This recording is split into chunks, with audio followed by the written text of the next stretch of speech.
بسم الله الرحمن الرحيم الحمد لله الذي ذهب الليل مظلما بقدرته وجاء بالنهار مبصرا برحمته وكساني ضياء وأنا في نعمته اللهم فكما أبقيتني له وأبقيني لأمثاله وصل على النبي محمد وآله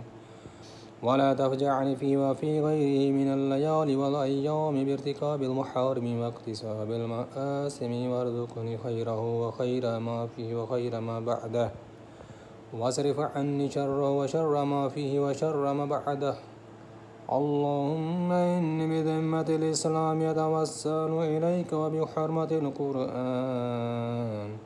أعتمد عليك وبمحمد المصطفى صلى الله عليه وآله أستشفع لديك فاعرفي اللهم ذمتي التي رجوت بها كذا حاجاتي يا أرحم الراحمين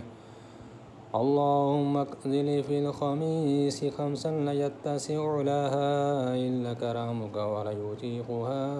إلا نعمك سلاما أقوى بها على طاعتك وعبادة نستحق بها جزيل مسباتك وسعة في الحال من الرزق الحلال